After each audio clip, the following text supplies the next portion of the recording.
One of the biggest reasons WSFA TV has been so successful is the people who have worked here. People like Dan Atkinson, Charles Caton, Bob Howell, Gina Gregory, Kim Hendricks, Janet May, Bob Ingram, and Norman Lumpkin. They're just a few of the talented people you may remember. And we caught up with some former team members to get their memories being a part of WSFA's history. The thing that I remember the most as a young person right out of college trying to get that job was everybody wanted to work at Channel 12. And I had to go to COV first in order to come to Channel 12. And when Bob Howell offered me the weekend anchor and the general assignments reporter position, I was ecstatic. My stomach just went right up into my throat because I didn't want to jump up and kiss him and say thank you so much for letting me come back to Channel 12. But it was the fact that I was able to work for a station that believed in the news team and understood the role that we played and treated us as though we were important members of the company. And I cannot imagine being a journalist in Alabama, or in the Southeast for that matter, and not wanting to be at Channel 12. To get to WSFA back in those days, that was like going to the Super Bowl. Because this station at that time, and still is, it was regarded as the station that you wanted to be at. It was the #1 station, always known for, I guess, would be excellence and community. You could just talk about the family, because that's what WSFA is to me, completely family. Whether you're talking about internal, everyone who's worked here, or external, everyone who relies on this station for their news, to be informed, to know about the weather, becomes a friend to the viewers. As I recall, I was doing the weather and sports filling in at Channel 20 for a friend of mine who was I was working the radio side of COV at the time. And then the noon weather job came available, and I came over and did a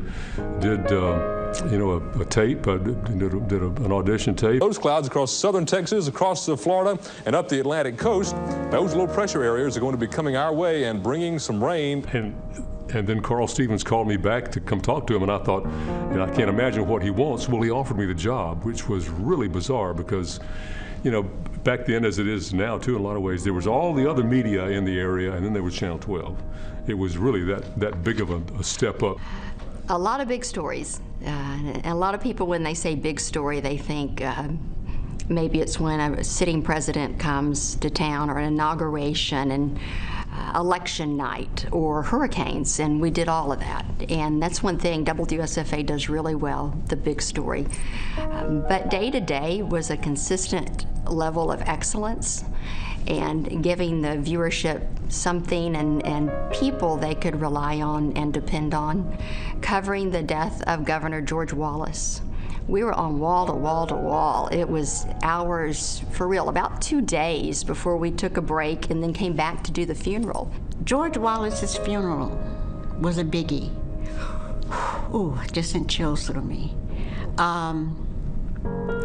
It was a biggie because I grew up in Montgomery. I was here when he was governor. I was here when they were trying to integrate the school, University of Alabama. I was here when Rosa Parks was arrested. I mean, I experienced all of that. And then to one day be at George Wallace's house with George Wallace sick in the bed, talking to him, that was phenomenal for me.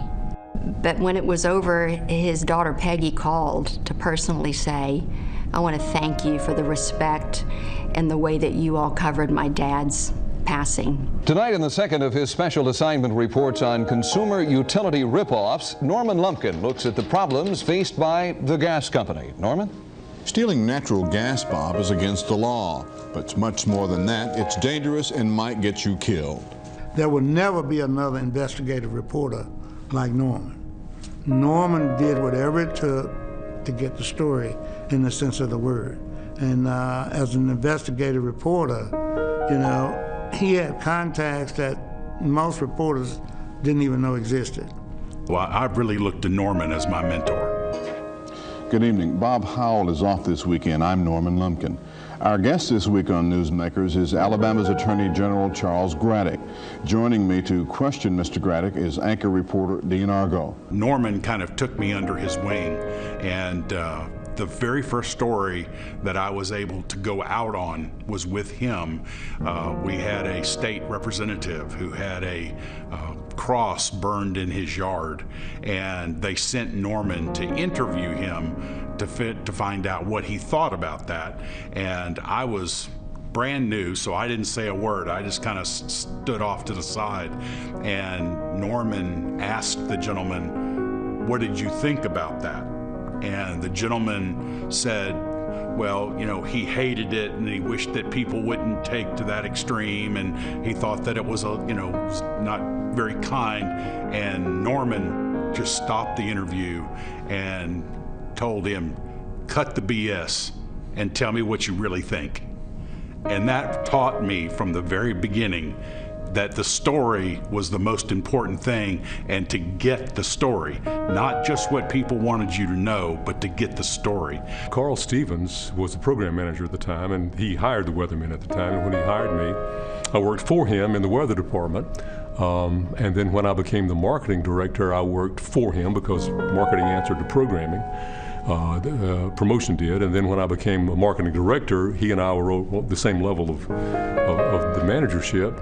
And I mean, the hours I would spend in his office talking about things about the business, learned a lot from him. He was, I mean, I grew up watching him do the sports in the 1950s on the station here.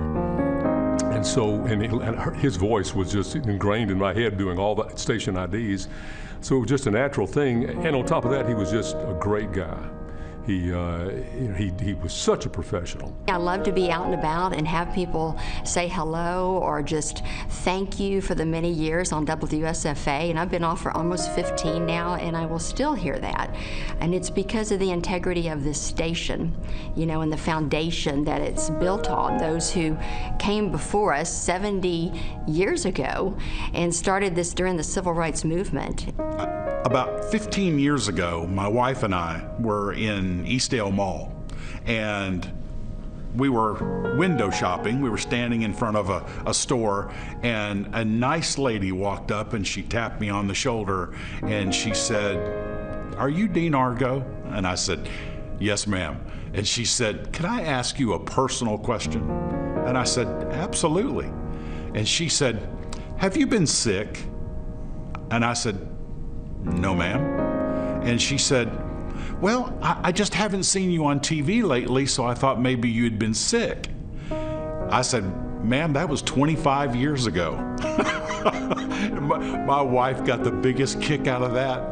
And I think that's one of the marks that I think people forget, is that when people watch the WSFA 6 o'clock or 10 o'clock or 5 o'clock or 7 o'clock in the morning, they trust you. They become involved in your life, and they want to know about you. And for that lady, 25 years later, to approach me to want to know if I was sick, I just thought that's just one of the nicest things I've ever heard. And I think that's a testament to 12, that the people are looked at as members of their family, and they want to keep up with them, and they want to know what's going on with them. There was an agency that I did a lot of production for, and there was a young lady there that gave me a chewing out that I could have done without. But the idea is that we had sort of knocked ourselves out to make sure everything was on target, in place, and of course, one little slip up, and I got called to the carpet by the agency and chewed out up and down, left and right. And I said, "Well, you know, the other stations are doing this all the time. Do you all get on them like that?" And she looked me square in my eye. She said, "No." I said, "Well, what makes me so special?" And she told me, "You are WSFA. We expect more from you all. That stayed with me the whole while from production through sales, because I never looked at it from that angle. And that is, if you're going to be the bar or the standard for this industry in this market, then you got to do what it takes to hold that position.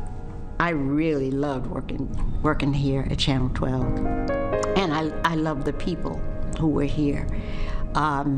And I think that we genuinely all liked each other, and that made a difference. While we spend a lot of time this half hour looking back at our history, WSFA 12 News is also looking forward. Our Vice President and General Manager Mark Bunting says our commitment to this community remains unwavering. For the past 70 years, WSFA continues to help and be a part of the community in which we exist. And I think that's something that we're most proud of. We look forward to sharing more about our anniversary with you in the new year. We'll have another special where you'll hear more from current and former WSFA 12 News staff. And we'll look back at some more of our moments in history. Thanks for watching.